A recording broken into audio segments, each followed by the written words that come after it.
The only people who don't want to disclose the truth are people with something to hide.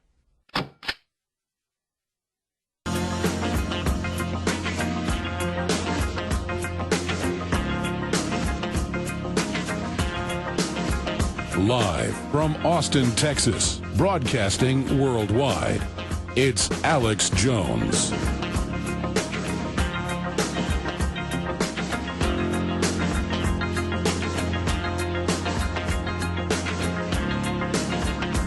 All right, I know we got your phone calls up there. We're going to get to you and get into the whole Trayvon Martin, George Zimmerman fiasco that the media and the Justice Department are trying to stir up on record.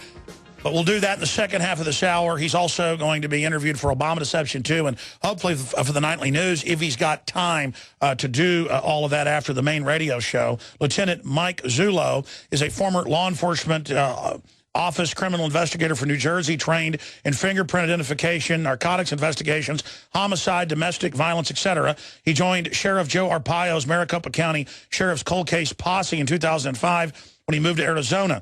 Lieutenant Zullo has been commander of the Cold Case Posse for the past 7 years and is Sheriff Arpaio's lead investigator to reveal any and all evidence to determine if President Obama's identification document is valid.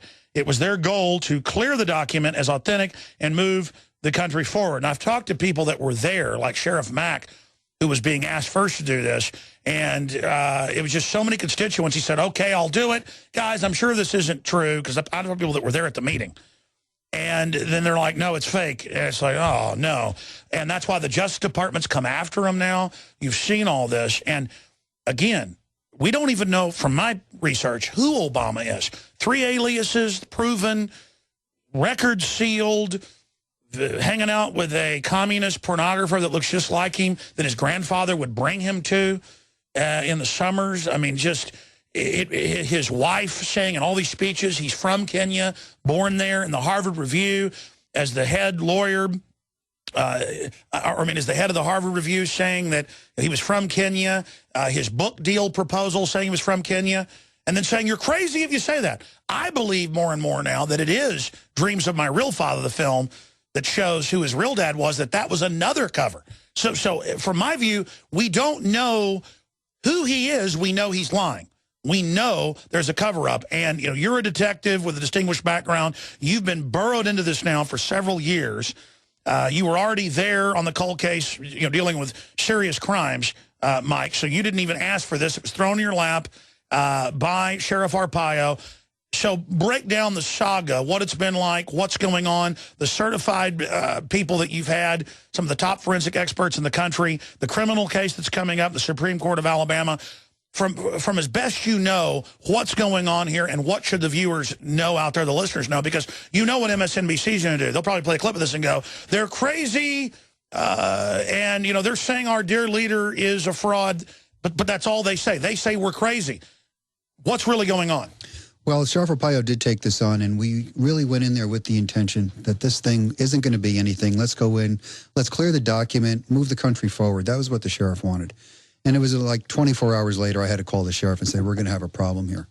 We're 21 months into this now, and I can tell you this. We believe 100% that the document is a created, 100% fabricated birth certificate. It is not real. As a matter of fact, to use the word document is erroneous. It is a PDF file. It never started its life as a paper document. It was built inside a computer. Other documents were scanned in, and pieces of those documents were then utilized to create this fabrication. It's the only birth certificate I'm aware of that has 9 links and 9 layers. The only document that I'm aware of that the registrar's stamp that gives its official authenticity has been imported into that document. It comes in vertical. It's rotated 90 degrees horizontal and placed on the document. And you can move it all over the place. That document is a forgery. And if that document is a forgery, what was offered to the American people is absolutely nothing, Alex. What it really says is there is no proof on that birth narrative. There's no proof that Obama Sr. is the father, and there's no proof that Stanley Ann Dunham is the mother. There's no other information to back up those claims. And it goes on and on. As you know, the State Department had the fake dad, who looks nothing like Obama, thrown out saying it's a sham marriage, he's not the dad. I mean, that's mainstream news. It just goes on. I remember 4 years ago, they're going, he wasn't named Barry Soetoro. That's a conspiracy. Now it's like, oh, yeah, my name was Barry Soetoro. Oh, yeah, I went to this mosque. Oh, my name was, he's got all these weird names. Bottom line, I know you're a, detective, you deal with facts, but why is it so fake? What do you think's going on? Is it meant to be a diversion? What is it? You know, I don't really think it's meant to be a diversion, and I've heard that argument. What I think happened here, I think somebody either made a mistake or in haste, they put out the wrong file. And when it hit the internet through the White House servers, it was about 20 minutes, 130,000 some odd people had downloaded. They didn't flatten it. They didn't flatten it. They didn't flatten it. It was done in error. Now they have to live with this. And if you notice the way they've been handling this is they don't say anything about it. They let the little minions do it. I think there's something very nefarious going on here. And I think part of the reason why you see no action on it, which is, you've been saying for a long time, I think NSA is the reason why you see no action on this. I think they've got dirt on people that they shouldn't have any. Well, that's now coming out, yeah. Well, you can control a lot of people with that kind of stuff. This needs to go to Congress. That's what Sheriff Arpaio has been asking for, and I'm in the process of trying to get it there. And in your great state of Texas, we have Texas Congressman Steve Stockman, who has expressed a lot of interest in this. And I believe, Steve, once I sit down and really dissect this topic with you, I think he's going to take some action. Man, he's a great guy. I love Steve. It's so weird that it's like Texas that's resisting everything. And then now the Democrats are in the news saying, we're going to take over Texas. Here's the headline where they say that, we're going to turn it into a blue state. And I'm not even a big Republican. I'm more of a libertarian, but it's really creepy to see how they're intimidating the press, they're intimidating the media, they're trying to intimidate Arpaio. Yes. And even liberals I know go, oh yeah, Obama kind of is a thug. And look at his attorney general and now they're talking about arresting Rupert Murdoch. And I mean, if they start arresting the heads of even mildly conservative media, this is like turning into Nazi Germany or Soviet Russia or something. I mean, it's reaching the threshold of ultra over-the-top creepy. Well, and I'll tell you that Rupert Murdoch, and I know you know Jerry Corsi very well. When I was working closely with Jerry on this in the beginning, Jerry received information of what was going to happen to Rupert Murdoch, and I am watching it unfold. So this stuff is in a mix. These guys are planning things out. They are taking actions that have been designed months, years ago. Putting into play. Exactly. I mean, I literally have no dirt on me. I don't even speed anymore. And we've got bureaucrats and harassment I don't get into on air coming out of the woodwork all of a sudden. It's exactly what the head of WorldNet Daily said, Joseph Farrell, last year. Because I never got persecuted like this by Bush, and I was critical of him. I mean, people do not understand this is a criminal operation. And I don't know, you don't want to prejudice yourself probably agreeing with that. It's just that I'm getting to the point where, getting back to the birth certificate, going over this criminal complaint, what's the greatest hits of this document that people should know about and where this is going? Well, you have a document that's comprised of 9 layers, and what it was really designed to do, the intent of it is to deceive.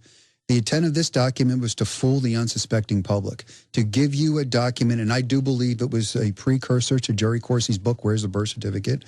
I believe they were concerned that book was going to come out, and they launched this document. But what this really says is, we don't really care what we show you. We're just going to show you something, and we're going to expect you to believe it. And if you look into his narrative, that's everything you've been fed. You see photographs, you're told these are the players. You see a photograph, you're told this is where I was or this is who I was sitting with, and you're expected to believe this. But when you start looking at some of those photographs themselves have been digitally altered. So everything about this is a facade. When you try to work the background of this individual, the trail goes cold. You can't find certain information. Certain information has either been now scrubbed or it's been locked away where you can't get to it. The fate of this birth certificate coming out the way it did, if they had flattened this document, probably the only argument would have been the fonts, and it would have gone nowhere because every document examiner tells you, we can't tell you that unless we see an original. Our document examiner, who happens to be a court-certified 20 years in business, actually worked for Perkins Coie as a certified document examiner. This is the law firm that represents Obama on every one of these issues. Wow. Going to be difficult for them to overcome that. And when he tells you it is a 100% fabrication, you could take that to the bank. It's a 100% fabrication. So the implications to this, are huge. And the reason why I don't really think that this was some kind of joke is the penalties for this under U.S. code, under U.S. statute, they're up to 20 years in prison.